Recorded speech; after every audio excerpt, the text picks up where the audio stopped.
Hello, everybody. Welcome back. Welcome to another episode of Podcasters Unleashed. I'm your host today. I'm Carla Magdalene, also the host of the Wonder and Wellbeing podcast. And I'm here with my lovely co-host. So we're going to be talking about the human costs of tech development in a second. But before I do that, I will hand over to them to get them to introduce themselves. Over to you, Victor. All right, thank you very much, Carla. I'm Victor Osio. I'm the host of the Diaspora Entrepreneurs Podcast, where I talk about, or where I have amazing conversations with entrepreneurs who have successfully moved from a 9 to 5 towards a lifestyle of freedom. Over to you, Nelson. Hey, and good morning or good afternoon, everyone. My name is Nelson Jason Brown. I'm the host of Investing in America, where we talk about how to invest in the United States. And we also have episodes where we interview very interesting individuals, high performance coaches, people that have done other things besides on the business aspect. So, that is me, Investing in America, Nelson J. Zambrano. And yes, we're working feverishly on the book, the upcoming book. All righty, and that is it for me. Over to you, Matilda. Hello, everyone. This is Matilda. I am the host of Coffee with Matilda, A Journey to Self, and my podcast is about loving yourself. Happy Valentine's, and finding yourself and coming out of adversity. Sorry, stronger than before. Over to you, Simon. Thank you, Matilda. Hello, my podcast is Taxi Chronicles, as well as another podcast, Africa Investor Stories, where I interview people spontaneously on on Taxi Chronicles when they get into the taxi. And on Africa Investor Stories, I interview people from around the world who've invested in Africa, and they give their fresh point of view of what it's really like instead of what the news biased media rhetoric is today. Back to you, Carla. Thank you. And that's also, we've got Howler, who's not with us at the moment. She's having some technical issues, and her podcast is Women with Stories podcast. You can catch all of our podcasts. We'll put the links up to them shortly across the screen and throughout this episode, so you'll be able to find out where you can listen to the various podcasts. So let's get into our conversation. We're talking about the human cost of tech development. You might have seen a few of our episodes lately where we've been talking about all sorts of different tech things and the rate at which technology is advancing. It's getting faster and faster, and we've seen huge leaps forward in technological innovation, definitely in my lifetime. But did you know that an estimated 1 million children, that's right, 1 million, and that's of the figure that they know about, work worldwide as miners in the world today. 1 million children spend their days not at school, not in the park, not playing computer games, but working as miners. Children as young as 7 years old in some parts of the world spend their whole day and quite a lot of their night mining. And what they're mining for? They're mining for the minerals, the materials, things like cobalt, coltan, copper, tin, all of which are used in the fabrication of modern technology. So your fancy laptop, my phone, all of those things that we rely on, the minerals and the other materials for them are mined quite often by children in countries like the Democratic Republic of Congo, which has one of the worst records of human rights, not just for children, but for all sorts of different people in different categories. So how do you feel about that? What does that make you think when you think about technological innovation? So let's get into our discussion and ask you guys, my lovely co-hosts, about some of the key things that are developing in technology, because we talked a little bit lately about cryptocurrencies, we've talked about the metaverse, we've talked about making modifications to human beings using different technology, and all of these things are actually happening. They're not on the cards for the future, they are actually happening. So Matilda, tell us about some of the key technological developments that we can look forward to. And also Simon, maybe you guys can share a little bit.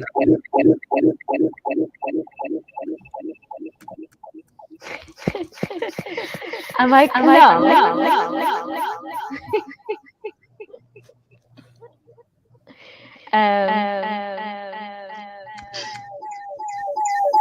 Okay.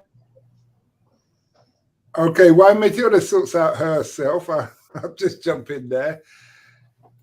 I had an interesting ride the other day about technology. It's not about children in Africa, but I just want to share this story.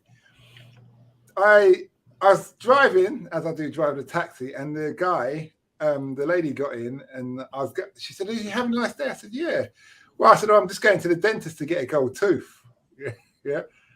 In the back. And she said, "Why do you want to do that?" She got quite really down deep into it, quite aggressive. And then I said, "Well, I had rickets as a child, and there's a lot of work that's gone on here. And, I'm just trying to salvage what I have." And she went, "Oh, okay. And I said, "Why, are you a dentist or a scientist?" She said, "Yeah, I'm a scientist dentist." I said, "What are you talking about? You're either one or the other." And then she said, "Well, actually, I'm in the research side of things, and we're specializing on dentistry. And what we're doing, we're finding ways to grow human teeth so you don't have to have implants and all these other things." And what they're saying they're doing their science stuff, and they take this, or biology, take this palate, and they put it in the root canal where the tooth is missing. And then they seal it, and it grows. And then eventually they take off the steel, and you've got a tooth. Now they're in the final research stages of this, and it was really interesting. Now she went on to say they're actually they're focusing on creating babies as well. Like Matilda spoke before, when they talk about making babies, and I said to her, I said, "Are you religious?" And she said, "Yes." I said, "Doesn't that kind of," because to me personally, I was just like, "No, that's like, you're going too far." But she said, "No, my science comes first." She's a scientist first, which I subsequently thought, "Hey, you're not really that religious, are you then?" But why I tell that story is because it's an interesting thing of how far people love of technology and science to how their morals can sway. And I personally wouldn't go down that route. And it's sad where people have to work hard, but then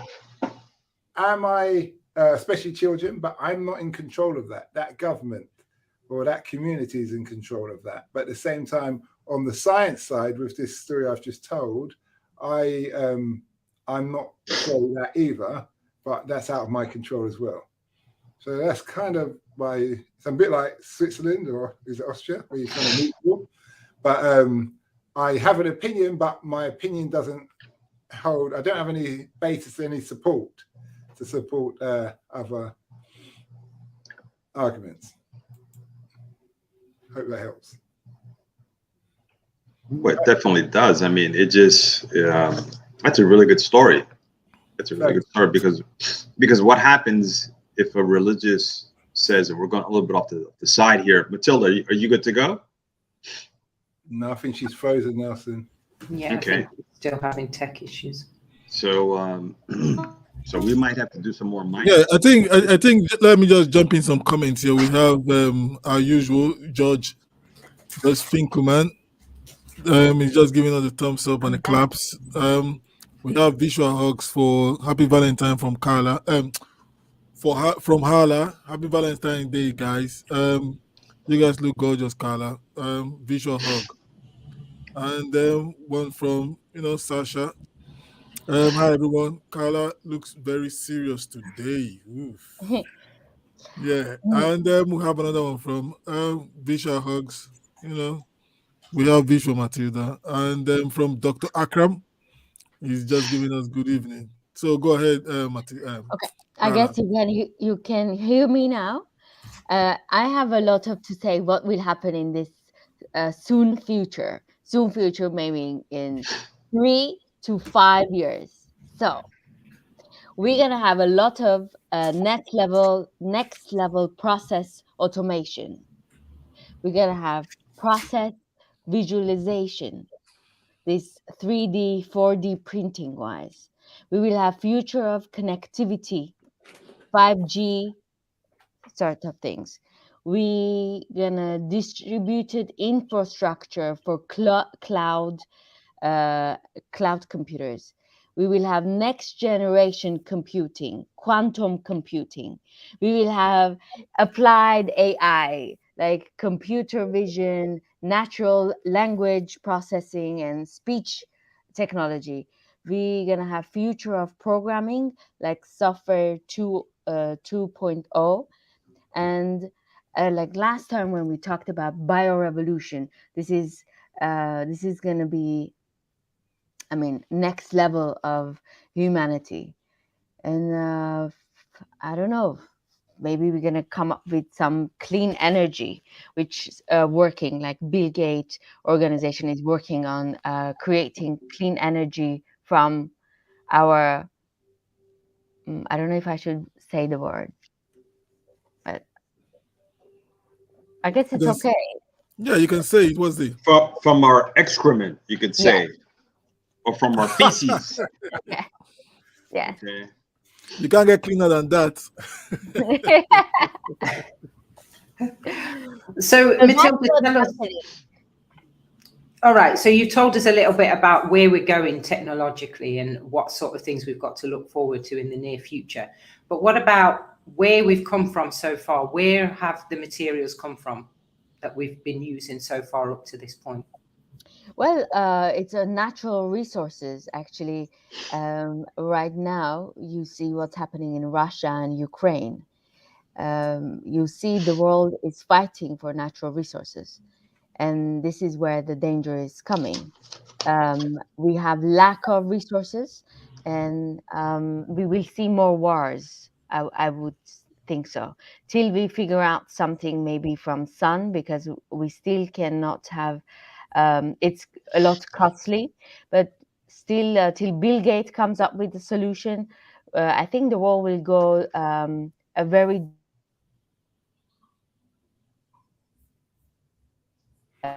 Why Matilda's frozen, I just want to talk about, Elon Musk was talking about there's enough, if you had 150 square miles of solar panels in America, that's enough power to feed the whole of America.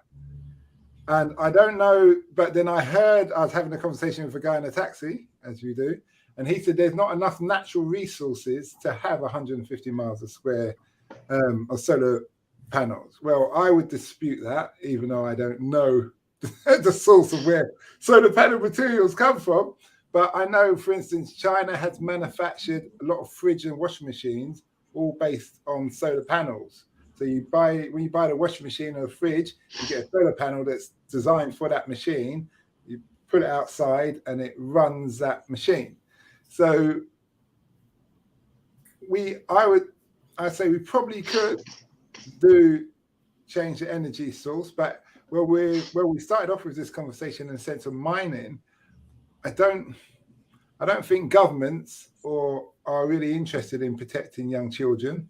I think they do that for PR stunts when it comes to resources. And the only reason we don't have children up chimneys, because one, we don't need chimneys anymore in London, and two, it's politicians don't want to be that kind of, it looks good to say that they cleaned it up. But back to you, Carla. What are your thoughts on that, Nelson? Because Simon's made quite a few points there. Oh my goodness! I mean, you've got so many thoughts on the thing. I mean, when people say governments, that's a broad brush, right? So, not all governments are created equal, right? Not all governments are created equal. Unfortunately, let's just look at the supply chain, right? The countries that we're getting the resources from, and then the countries that are using them, the consumers, but also the creators as well. They care about their children. Okay, they care about their children. I don't know if they so much care about the children where these resources are coming from. And again, that depends on a view. If a country, if a government has a view of a kind of a longer term, they probably care more about them. If they don't, it's, hey, too bad. I wish you the best of luck. So we've got to look at it from that point of view as well. I'd say generally in the West, we do care. Why? Because we live where the impact of these things have happened, where their predecessors have made these bad mistakes, and then those chickens are coming home to roost. Other countries are just like, hey, too bad. I wish you the best. So it all depends on what that country's philosophy or outlook is on the one that's the consumer side, because they're the one that's driving the train. Interesting perspective about that from the consumer side. Victor, what do you think? Yeah, what Nelson just said really makes me think about the deal that is being made between governments, multinationals, and stakeholders. If it's not happening to us or in our backyard, yeah, it's okay if it's happening over there. And the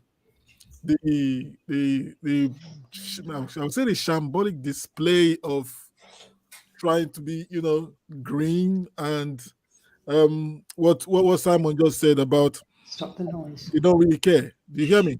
They don't really care, just for media purposes. So it's okay if it's happening on the other side of the fence. It's not happening to our kids. It's not happening to us. So we might just turn a blind eye and maybe put 1% attention towards who is creating different mocks in wherever it's happening, wherever these atrocities are being caused due to the increased demands. Mm-hmm. When you look at, sorry. So I wanted to say, but for example, we want to have solar panels, okay?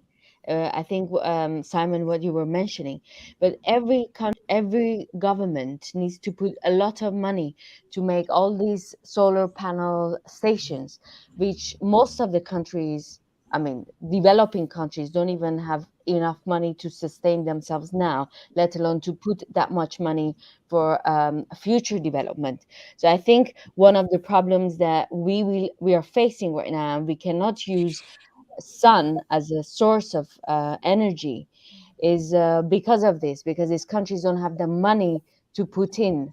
They're just, they're on trying to just survive, which can be a problematic. You cannot have some countries using solar panel and then some countries don't use it. There is not, I don't know. I think a lot of Middle East is trying to make very big stations of it, but it's a long process. We have some issues with that. Keeping in mind, when it comes to natural resources, wars, obviously, as we all know, always fought over natural resources based on mining and things like that. And if you look at the Ukraine situation right now, Ukraine has lots of oil and is the gateway to one of the seas where there's lots of offshore oil rigs and various natural gas and pipelines for Russia. The West is trying to manipulate, trying to get Ukraine to come on their side so they can get access and all these things. And Russia's saying no. Now, if there's many countries in the world where every household has a solar panel on the house, because they have to, because the government's not depending on not supplying the infrastructure that it needs.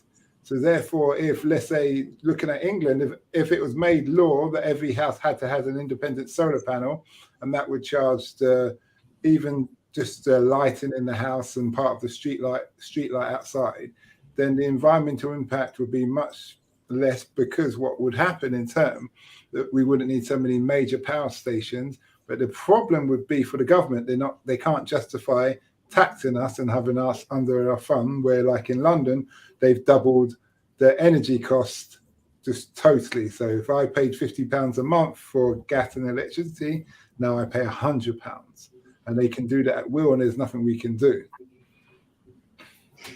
Yeah, let me just go into the comments now. Dr. Akram says, I'm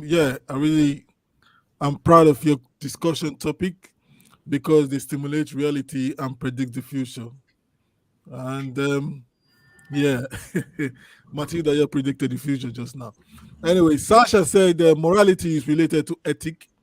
It is philosophical distinction. It's a philosophical distinction. Is it better for children to starve or to work and survive?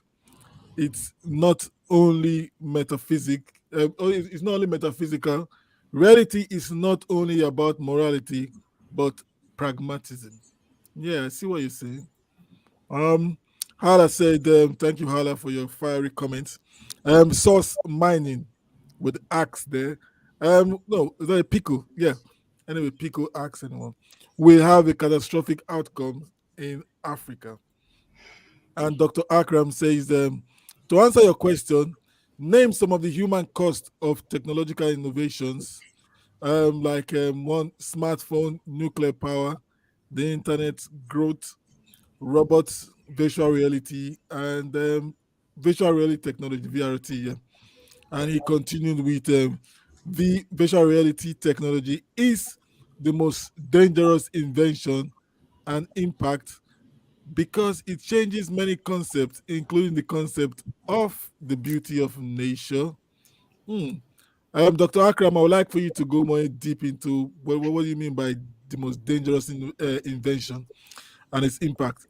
Yeah, and Hala came back with third party and subcontractors are always mysterious and their hidden source and their hidden source is very it's very hard to police them. And Sasha is saying solar panels are based on rare earth. So yes, it's limited, but it's complex. Solar panel is just a green business. Really? Really? How green is that? Anyways, we'll go into that. Sasha says life is based on balance of power, not only good intentions. Solar panels are perfect for an American vision of the economy. They are thinking there is no limit about resources is clearly an illusion. It's the There's sun. It's there's the no limit. sun.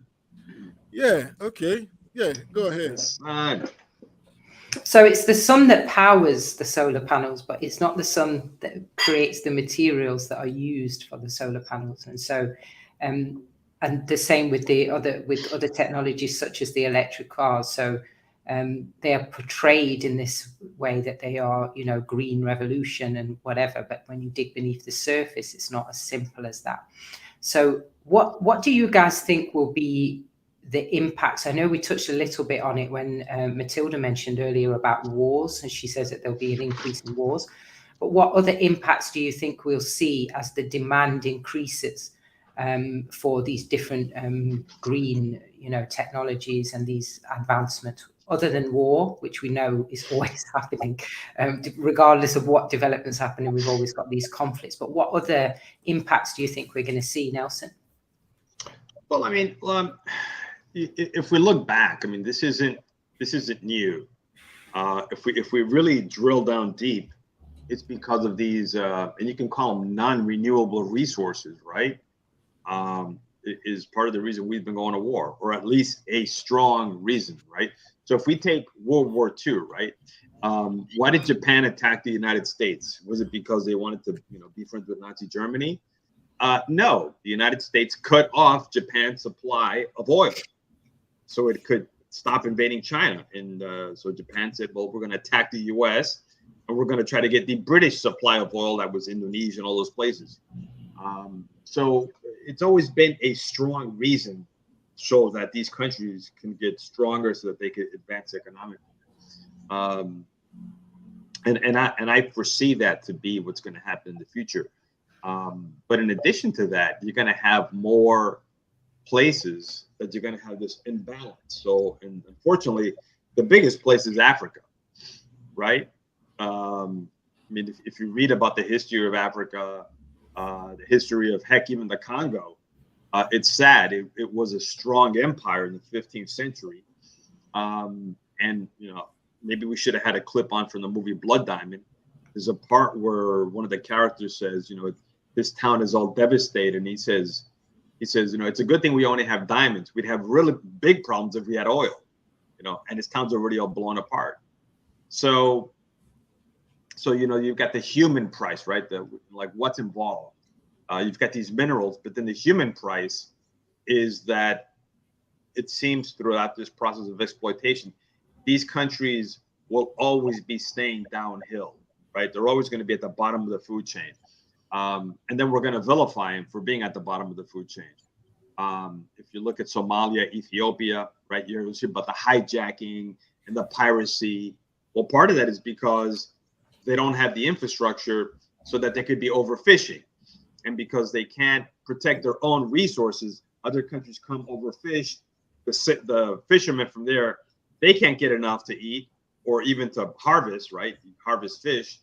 So what do? They go to kidnapping, right? Hijacking ships. And now they're vilified as bad guys when they've been the ones being ripped off throughout the whole time. So it's a cycle that goes downhill. And whenever they're getting a little bit better, they're kind of like no resources. When they try to do something that sometimes has to be illegal, then they're vilified and they get beat down upon more. And the best example is Somalia and Ethiopia.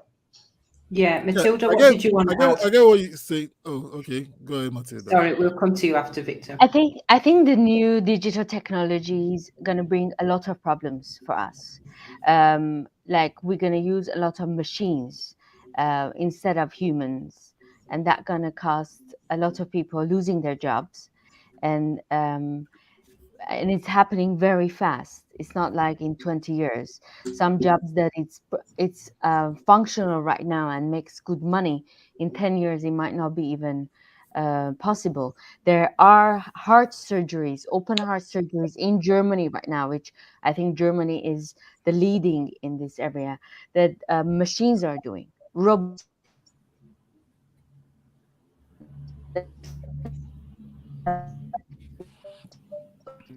Well, I don't think machines are going to take over podcasting. Do you want to jump in, Victor? And what I wanted to say is just to like buttress what Nelson just said regards being beaten down. A clear example of this whole thing is going on in Nigeria or has been going on in the oil sector in the Niger Delta for over some time now, for like 2-3 decades now. So we have huge deposits of oil, of crude, and they need to like export them to get refined products back to Nigeria. So the little guys now are saying, you know what, we are mostly from the Niger Delta. We know how to we know this we know this actual mineral. So why don't we just get our own shop, set up shop to start refining these things by ourselves? Now the government and the multinationals came and started beating them down, calling them oil theft, illegal refinery, bunkering, started giving them all these names, and they were shut down. So one of our senators recently was saying, you know what, why don't we just give licenses to all these illegal guys and make them legal and start taxing them just like, the cannabis and all this kind of stuff. But the multinationals are saying, no way. If you want to have a standard refinery, you need to apply, get a license, and start going through all those bottlenecks. But the small guys are saying, you know what, we can. So now the illegal stuff is going more underground. And who is losing? The environment is losing because you can't actually standardize the way they mine, the way they get the crude. So they need to start busting pipes and it spills and so many complications. But if they kind of get responsible way of refining this product, I think it will be more cleaner for the environment and be healthier for the government as well as the locals. Go ahead, okay, Matilda. But imagine a society, you guys imagine a society that machines are doing a lot of things. What are we going to do next? But Matilda, I hear what you're saying, but because that's what happened to the car industry, where you used to have lots of guys on the line and thing. But at the end of the day, you still need people to maintain the machines. So you will never not have machines. You just have a certain amount of people who will have employment in comparison to what we used to have back in the day. Excuse me.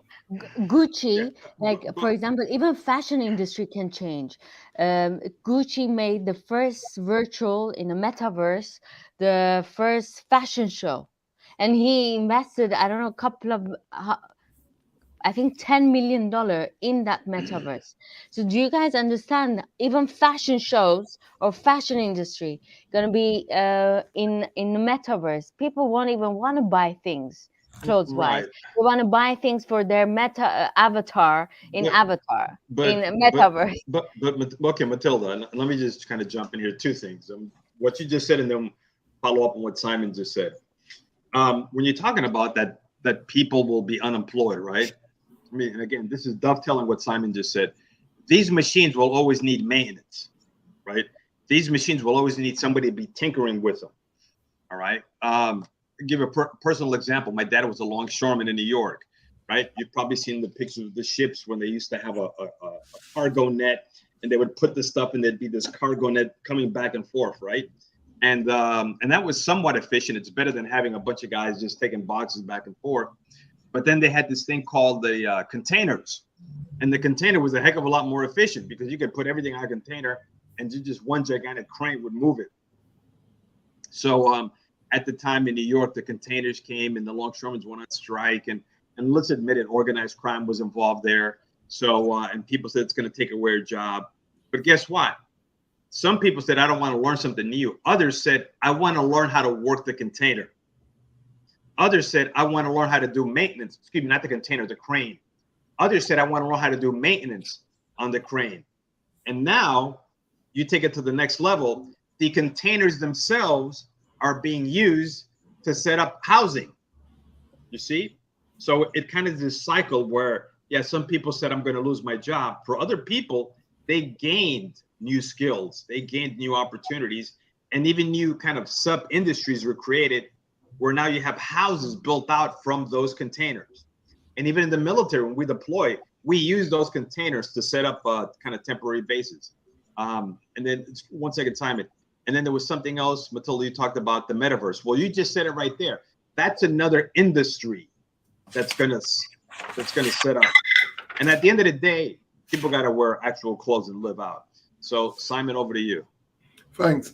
Just to add to that quickly, even if you are relying on machines, someone's got to make machines. And even if they do make them, there's going to be an analyst to see how they perform to enhance and make them better and better and better. Going back to the comment that Sasha made, I'm not sure how what Sasha's background is. Obviously, I'm a builder. My background, 10 years in the commercial industry, come from a family of builders.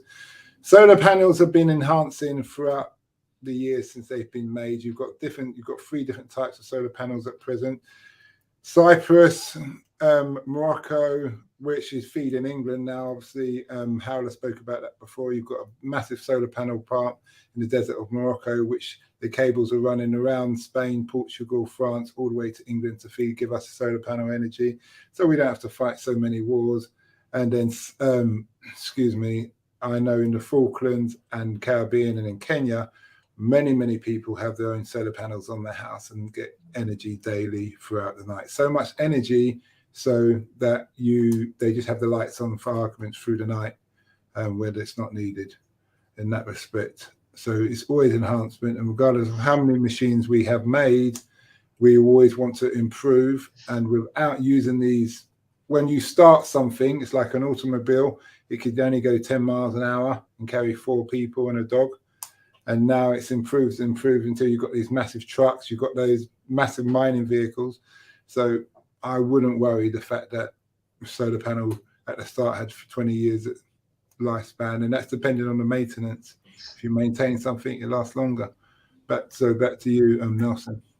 Yeah, and just to kind of, with the solar panel thing, I think the real challenge, and we're kind of getting off a little bit, but this goes back, is the challenge isn't so much the solar panel, it's where do you store that excess energy, right?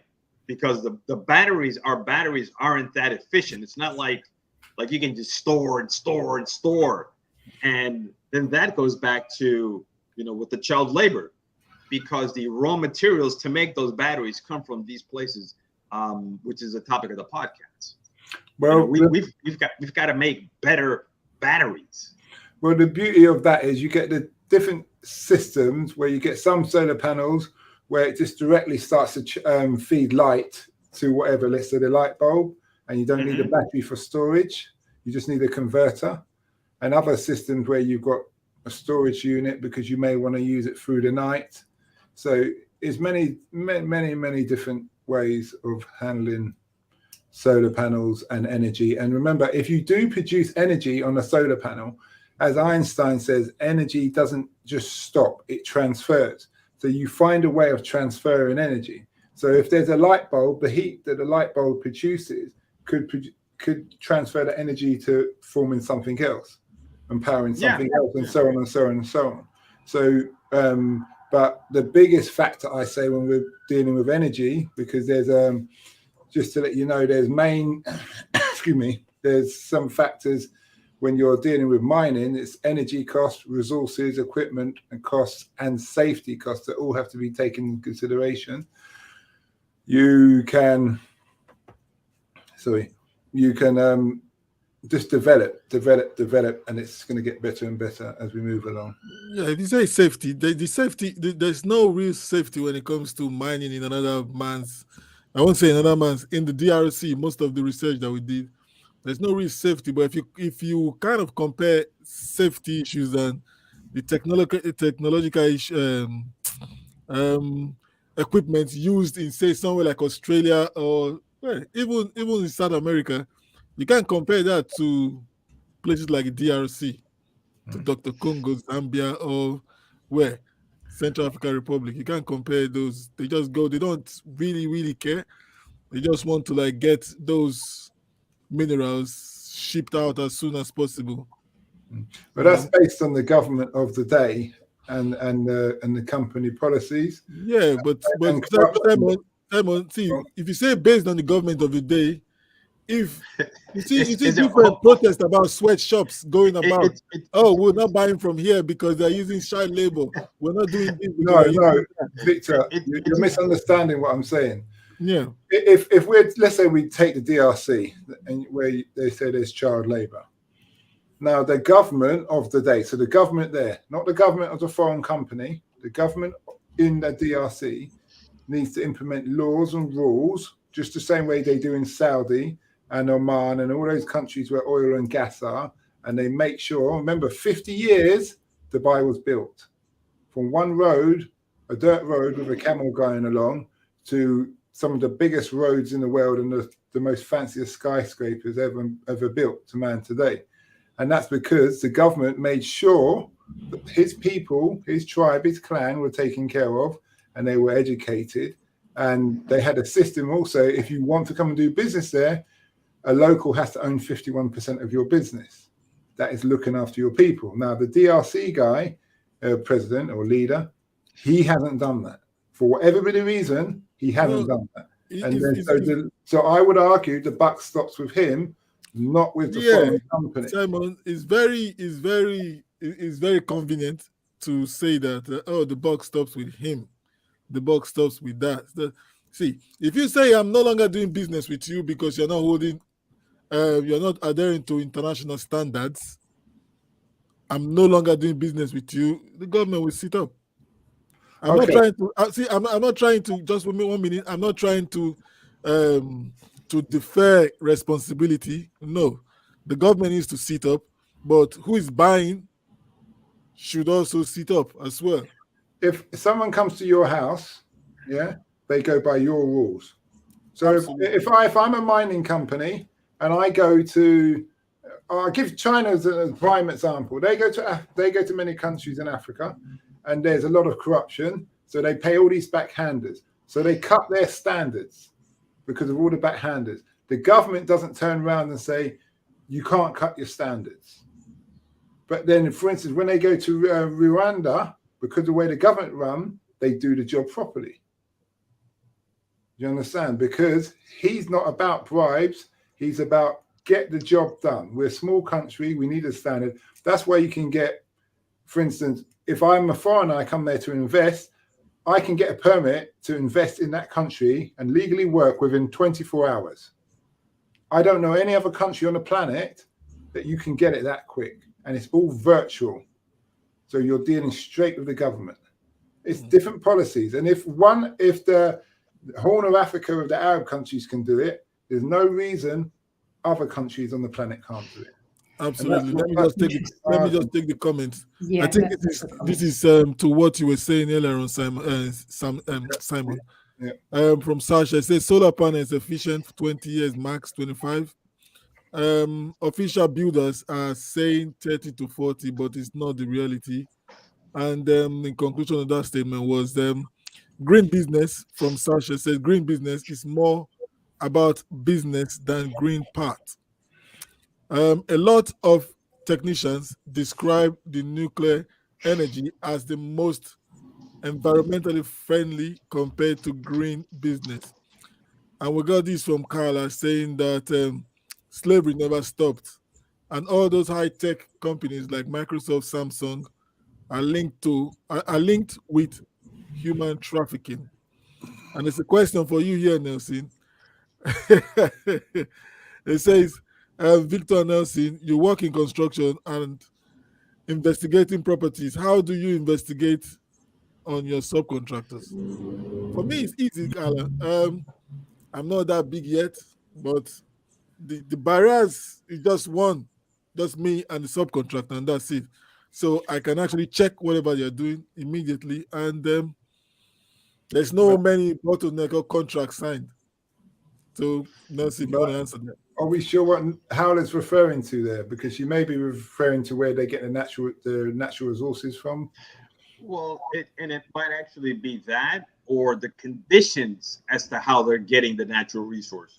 Yeah, and I think if you look at the comment she's put before, I think the two comments are connected because she's saying slavery never stopped, and all the high-tech companies like Microsoft, Samsung are linked with human trafficking. But also earlier, she made a comment about third-party and subcontractors are always mysterious.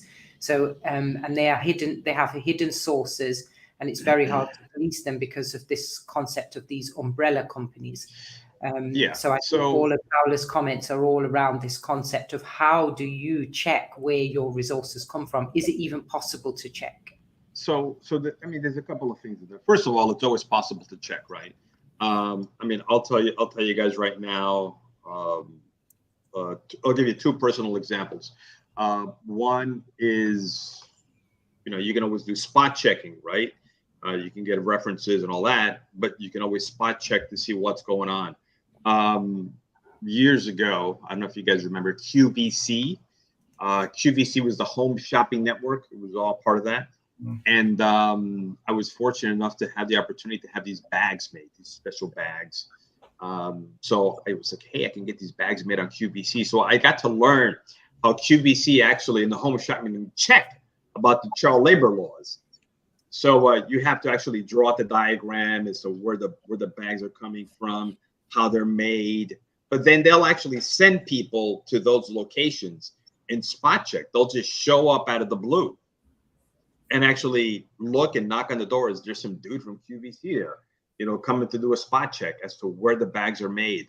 So it's possible to have that done. But then, obviously there's going to be an expense for that, right? Because kind of like what Simon and Victor are talking about, what if your competitor is not doing that, right? So you're going to have a little bit of higher expense because you've got to, there's a certain standard that you need to follow. But if the end buyer is saying, I want to have this thing be certified, it could turn out to be even better. Why? Because they can tack on some more pricing and know that this is exclusive. I know that this isn't a traffic, what's it, a blood diamond or traffic, something like that, a product. So it all depends on how a person looks at it. Yeah. Okay, Nelson, before I go on this comment for Dr. Akram, let me just, I would say, what is the new norm now? The cancel culture, cancel this. Oh, he did that, so we'll cancel.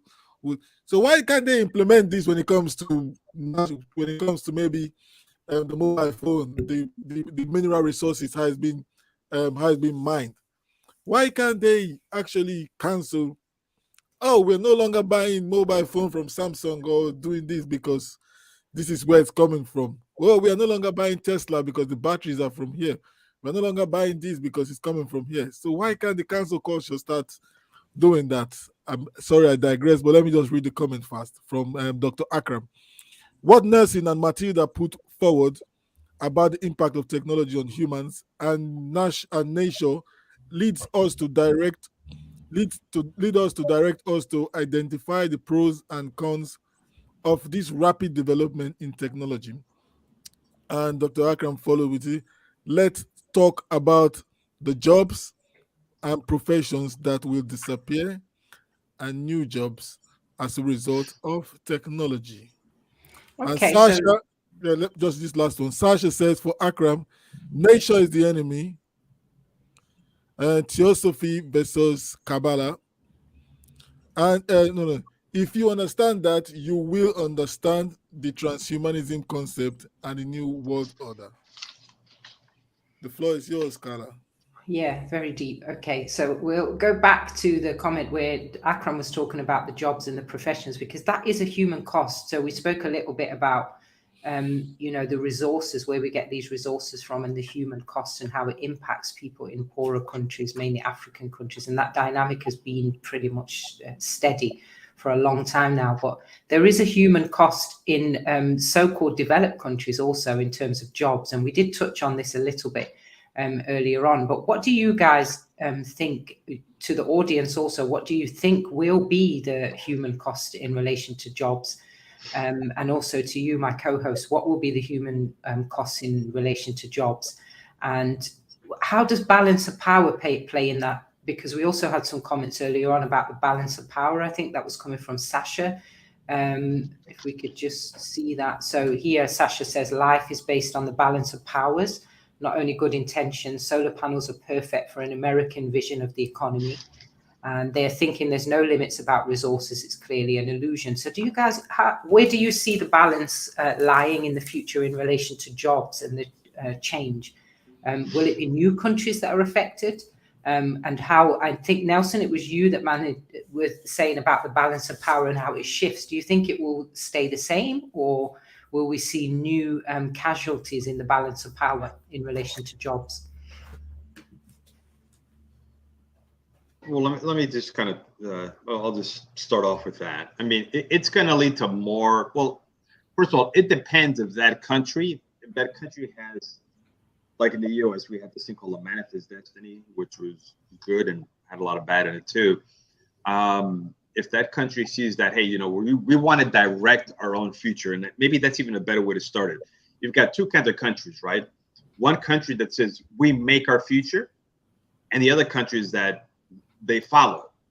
They don't make their future.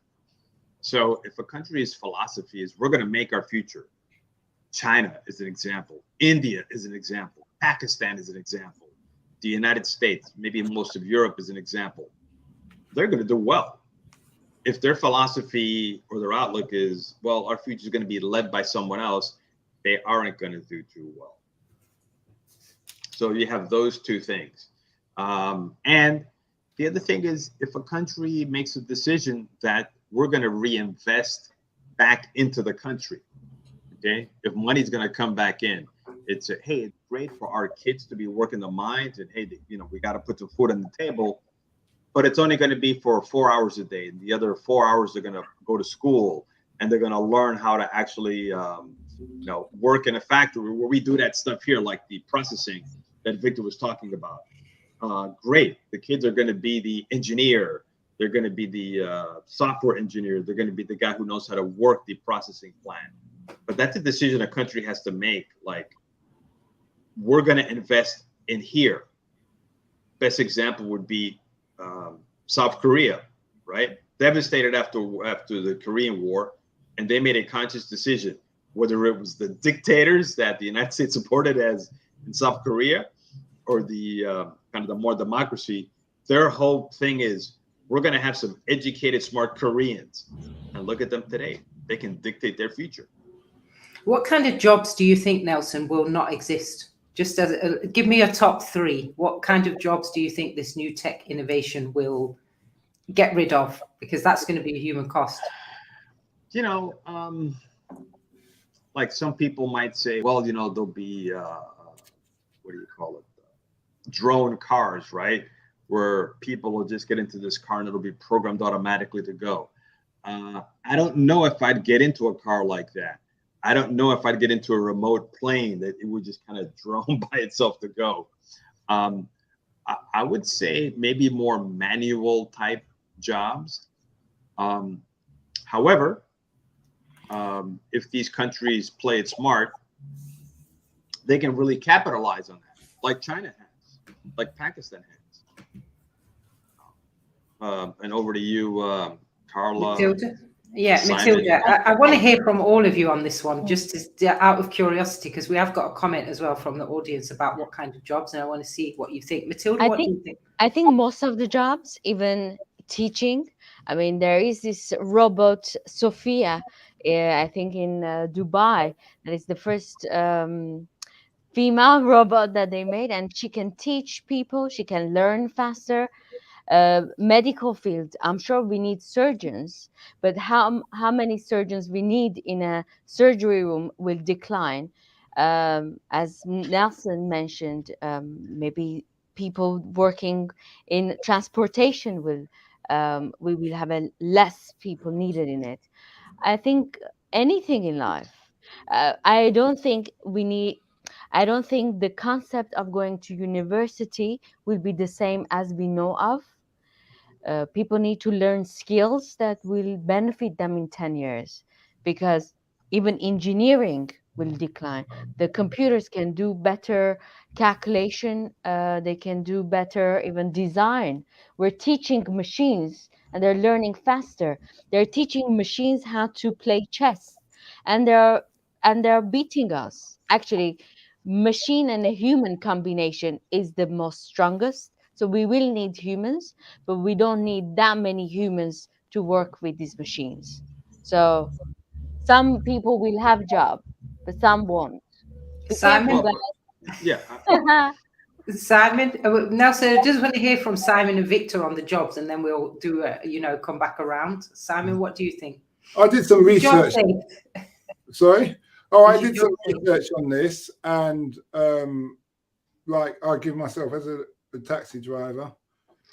I agree with what Nelson and Matilda are saying in one part, where there are certain hands-on jobs that will dwindle, but the main, like builders, hospital workers, those key workers, firemen, they will not, because it's not programmed, it's not a system of work. You're just reacting, and it's not something that at present we have built any robot able to deal with. But what jobs certainly will go are the middle people's jobs, the people who say, I'm a manager, I'm a supervisor, I'm this, I'm that. Because between technology, and the higher programmers who program these robots and the people who actually do work that the robots can't do, those middle people will have to branch off into either the higher echelons or the lower echelons. But they won't be able to stay in the middle and just say, I'm a manager and this is what I do. And that's what this, from the research and from documentaries I've watched, of where it's going. Over to you, Victor. Yeah, I think from my own experience, about 2 years ago or 3 years ago, we had a contract with the NHS for because they're kind of in the next 5 to 10 years they want to decrease paper in the whole NHS trust in the UK. So now we did a project for them to go. This project was to I think it was Chase Farm, new Chase Farm, the new hospital. So they went paperless. So mundane task like medical clerks, nah. So you get everything goes in an automated fashion. So from your appointment is being printed out. Okay, among that loop, we have the mailman who actually folds and package the envelope, seals the envelope, and just drops it there for it to be picked up and sent out. But when you're coming into the trust, you just take your appointment, you scan the barcode, and it directs you on the board to wherever you're going to. So you don't speak to anyone. You just go straight. And they used to have these elderly people who do some meet and greets at the door. So now they're no longer there. They just have these automated board that you scan and you just go. It tells you welcome to this, welcome to that, this, and you just walk away. And also on the railway sector, I work in the railway sector as well. You know these train tracks, the sleepers underneath. So when it gets really wet, like the winter, we have wet beds. So they need to actually take the ballast off, which are the concrete, the big concrete are called ballast. They take them off and actually dig underneath. But now it was done by humans before, but now they have these machines that just come, grab the track, lift it up, and clears under. In less than 10 minutes, it's done. So jobs will roll, but I don't think the thinking part will not. Right. And I just want to kind of jump in here. I mean, some things are going to go away, but I'd say other things are going to come. You know, humans want to deal with other humans. Absolutely. You know, humans want to deal with other humans. I don't think so. I think so, Matilda. You and I right now, we lack interaction, but the children of our children that they're gonna be in the metaverse, they don't like interaction. They will be used to. The babies who are born right now with COVID situation, they don't know what it's to hang out with play. But they don't have. But hold on a second, Matilda. The thing is that we're humans. Humans, we are built a certain way. You know, as human beings, we are, so to say a human being doesn't want to be with another human being. Human beings, we know that if we are by ourselves, we do not survive very long. Yeah. Physically, we won't be together, but virtually we'll be. This is the problem. We will have a lot of depressed human beings, emotionally numb. This is the problem. Because a lot of these machines and technologies makes humans numb about their emotions. And Matilda, I can tell you got a seminar you're going to create, and we're going to take care of that problem. Okay. But I think what job is not going to be.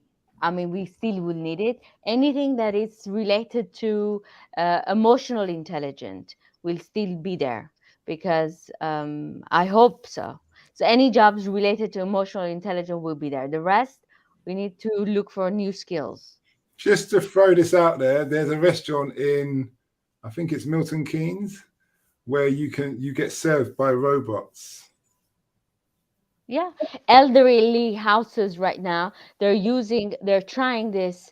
They're using robots, and elderlies are getting attached to these robots. There is this Ruben. I don't know if you saw it. It's one of my friends, actually, a far friend. But they're working on a robots that they take it to the hospitals for children, and these robots become their companions. You have to see how this interaction works, and these children are very attached to it. The future is going to AI. We're putting a lot of power to these machines, and I don't know what will happen to us. Good luck to humans. Before we finish, I just want to tell you this quick. This is a true story. After the war in Kosovo, is it Kosovo or Serbia? There was lots of children who were babies who were dying in this orphanage. And they will notice certain babies weren't dying, and they thought maybe their cleaners were doing something. So they put up cameras. And what they realized is that and remember, this is a true story, as the cleaners walked and cleaned the room, they always sat down when they got tired and picked up the same babies and held them for their break of half an hour or an hour, and then put them back and then carried on cleaning. But they always did it exactly at certain routes, at certain babies. Mm-hmm. The ones who didn't get hugged either died or ended up doing that as they got older, that kind of thing. And what the scientists worked out from there's something in this, and Carla taught me this as well, where children need to be hugged. Yeah, humans. And not just the hugging, That's also how you learn to communicate. So I understand where you speak about the metaverse and robots teaching people. They may be able to teach fully fledged, educated adults, but certainly not children. There's a lot of nurture, a lot of development that goes in babies, and we're the only creatures on the planet that needs that much nurture for 18 to 25 years. Okay, let me just go into the comment now. Yeah, regards the question that you asked, Carla, what jobs will be lost? This is what Dr. Akram came up with. It's jobs that may disappear soon. 1, travel agents. Oof. Taxi drivers. No, in certain regions, he's right. Storage of cashiers. Storage of cashiers. Okay. You're talking Amazon free shops. Remember, you don't need a cashier. Oh yeah. But you do have security. Chefs of fast food, yeah, Burger King and co. Administrative role, and human resources, lawyers. Okay, and such as just an example with AI technology, it's impressive how much work are going to disappear just in bank and insurance sector. Oh, I forgot to mention bank. The high streets are getting low on bankers on the banking hall now. Even accountants, taxis, cashier. Oh, nice one, Sasha. And he came up with this as well. You just have to read international think tanks. It was debate already a long time ago. AI will change everything, and people are not agree on how humans are going to adapt themselves. I know one businessman who is actually printing houses affordable. Oh, yeah, I've seen that a lot of times now. Yeah, the change is everywhere, even in family structure. I don't know about family structure, but I know the change is in constructions, 3D modeling of houses, and as well how they bring out these cement mold.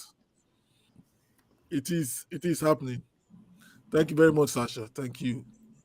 And we have another one from Dr. Akram. The jobs that may arise in 2030. 1, nanomedical techniques. Generally modified crops. Okay, genetic modified crops. Memory augmentation surgeon. Ooh. Vertical farms. Climate change reversal specialist.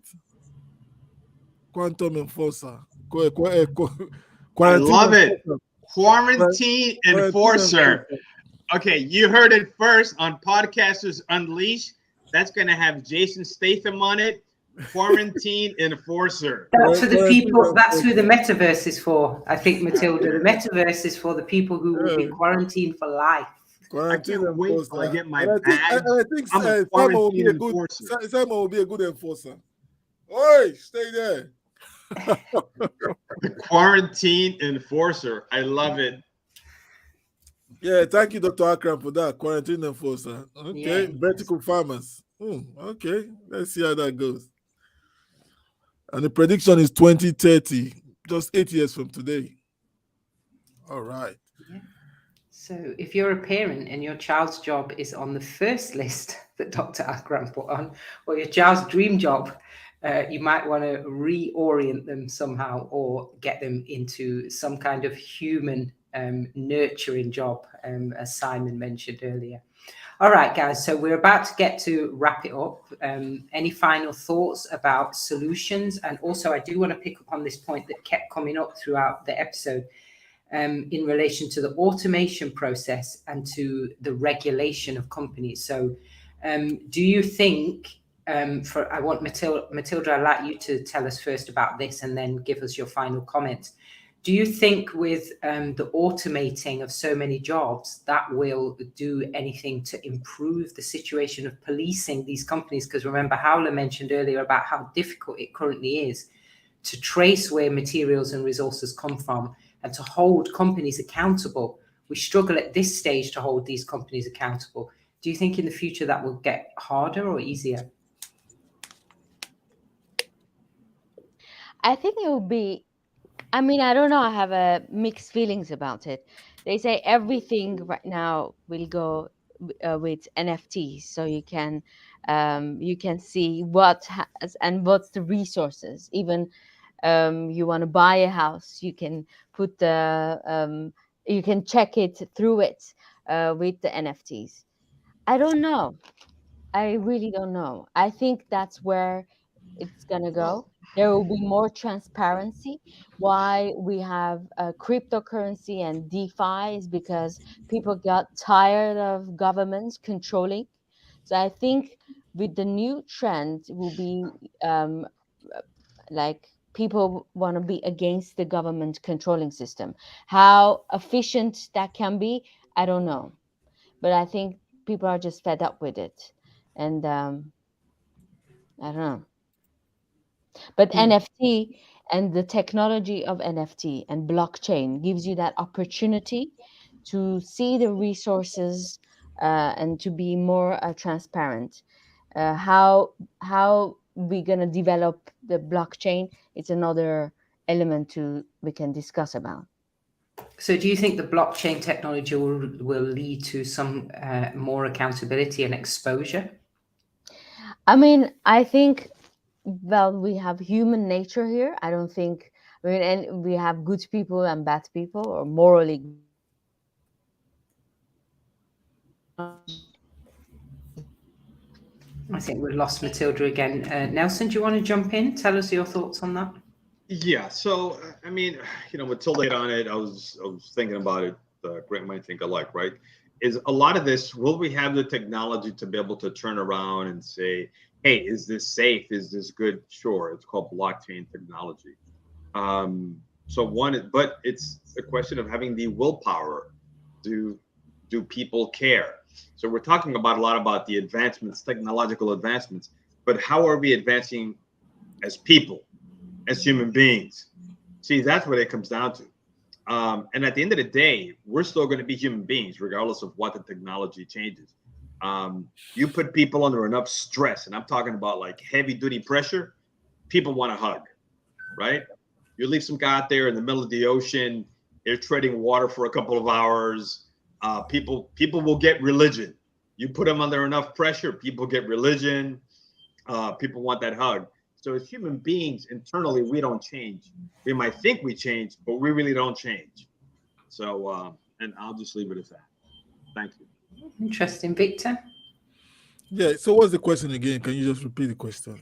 I was saying, because Matilda had brought up this concept about the blockchain, but we also talked about, and she's saying that it might cause more accountability than people think, because a lot of people believe that the blockchain technology gives them anonymity and privacy and all of that. But she was connecting it actually to the idea that I was asking, do we think the automation process will lead to better regulation and exposure of these companies, or worse? Because at the current state, we see that it's very difficult to hold companies accountable for things like the mining and child labor and exploitation. As we're moving forward, will these new technologies make it easier or harder to regulate and to keep track of those processes from an ethical perspective? Oh, from an ethical perspective, I think it is going to be very, very difficult to do that. If governments, multinationals, pressure groups, local people, because look at it this way, even the EU gets about 65%, imports about 65% of these raw materials to power the NFTs, the VR, all these kind of technologies. The more the increase in us being able to get these renewable technologies to be able to like live this low carbon lifestyle, the more demand for these natural these minerals. So the more the demands, the more pressure, because wherever there is big bucks, big money, I think it can't be fully monitored. But I think they should. I think everyone that is all stakeholders should come with some level of equity to say, you know what, let's have some responsible mining so that we can actually power this future that we so desperately want to see. Yeah. And Simon? Can you ask the question again, please? Do you think that as we're moving forward, at the current state, we have a difficulty regulating and monitoring these companies to find out, how ethical they are and things like that? As we're moving forward and the technology is accelerating, do you think it will be easier or harder to have those kind of accountability and monitoring of companies?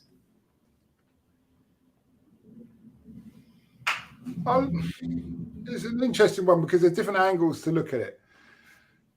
When you say monitoring of companies, you mean for the public interest or for like government monitoring the business? Just in general, in relation to ethics and just the practices, because we can see that there are a lot of issues with the practices of certain companies and with tracking where the materials come from and who is being exploited and all of that. The balance is off somehow. And how do you think as we're going forward that's going to get? Is it going to be worse or is it going to be easier or what? Any comments? I don't think it would change overall.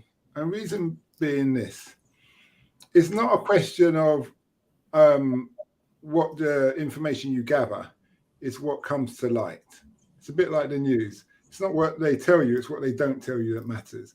I won't try not to go into something else, but I interviewed someone the other day, and they're a lawyer, accountant, and they were saying they find so much corruption within these big companies, but they're scared to bring it to light because of their job. They don't want to jeopardize their job. And I personally believe that that's the case with, you could bring in a new system, but just like the parties in Boris and the Parliament and all these other things going on, it's what gets brought to light that really matters. And if it's not brought to light, then no one knows, and it just carries on willy-nilly.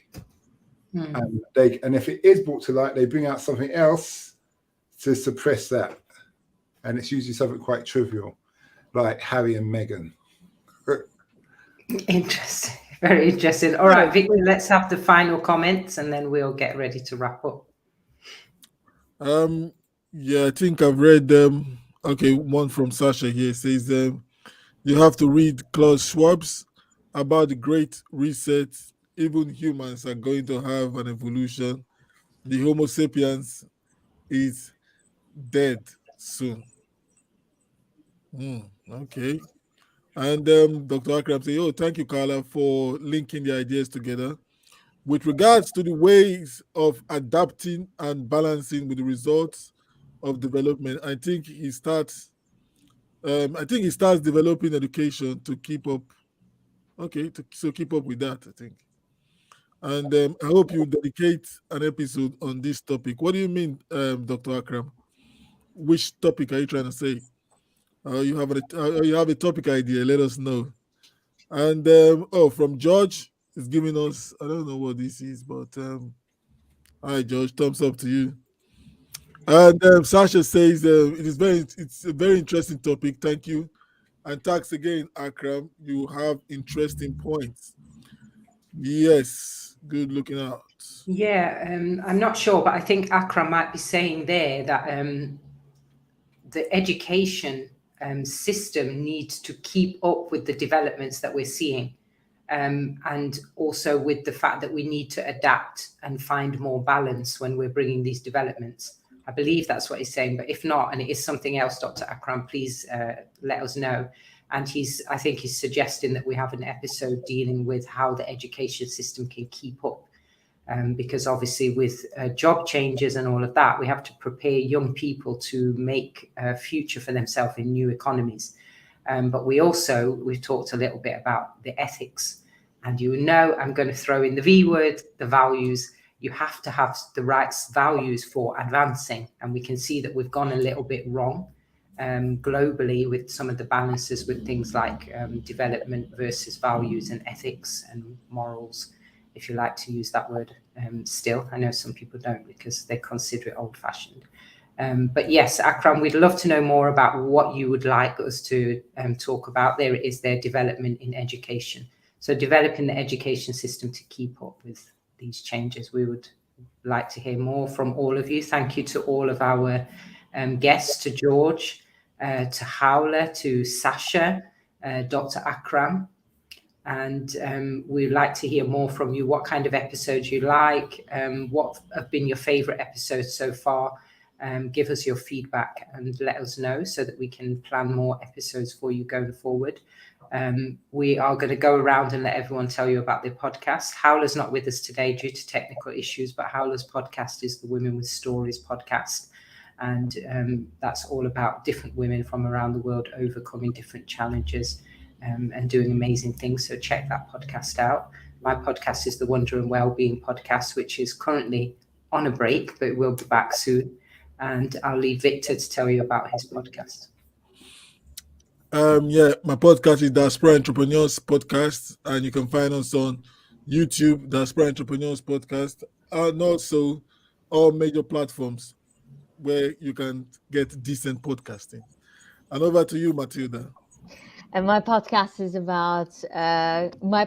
is Coffee with Matilda, Journey to Self. You can find me in YouTube, Facebook, and all podcast platforms. And tune in. We're going to talk about emotions and how you can love yourself. So you can be, actually it's Valentine's, so you have to be loving who you are. And your first Valentine should be you. Just sharing this comment with you guys. Nelson? Hello, Nelson. My podcast is called Investing in America. We talk about how to invest in the United States and in U.S. real estate. My podcast is called Investing in America. We talk about how to invest in the United States and U.S. real estate, and leave about 25% of all the episodes for we interview high performance people. So, and also have an upcoming book and YouTube channel, which will be in Spanish for our language. So that is about it from me. Over to you, Carla. Simon, tell us about your podcast. It's Taxi Chronicles, the first one where I interview people who just jump in a taxi around London and tell their story, their journey, what they do for a living, why they came to London. The second podcast is Africa Investor Stories, where it's people from around the world who talk about how they invested in Africa and what their experience was like, in the hope that more people can invest in Africa, or they can be enlightened in what to do and what not to do. Back to you, Carla. Okay, thank you, Simon. And we've got a couple of episode suggestions there. So put these in your bank, guys. Akram's talking about 21st century skills. Really interesting topic we've never touched on. I know a little bit about it from my days in education. And we are nowhere near preparing children for the 21st century, even though we're in it already. And also Sasha says genetic and technology. I think Sasha definitely loves these futuristic topics about genetics. And we had a recommendation there as well for anyone in the audience who might be interested. Sasha recommended this more than once, actually, about Klaus Schwab's The Great Reset. If you're interested in reading that, you can check that out. And we love when you recommend things, guys, so keep those things coming in. So that's it for another episode of Podcasters Unleashed. And we'll hope to see you again next week, back at the same time.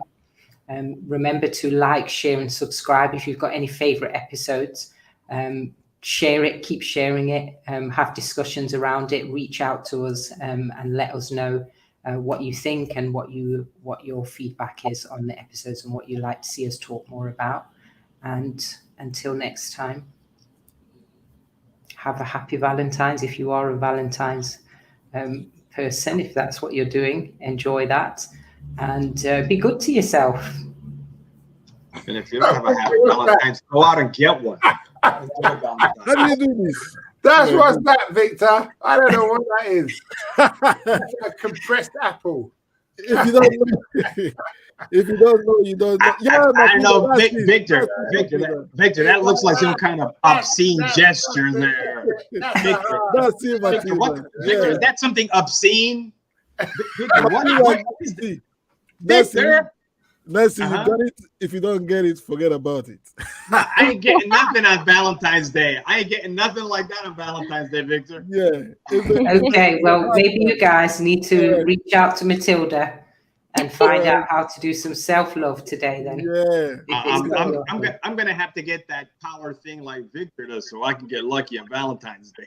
Yeah, Alright. come on, brothers. Okay, well, whatever you're doing, be good to yourself, and we'll catch you again, same time, same place next week. All right. All right. Bye. Bye.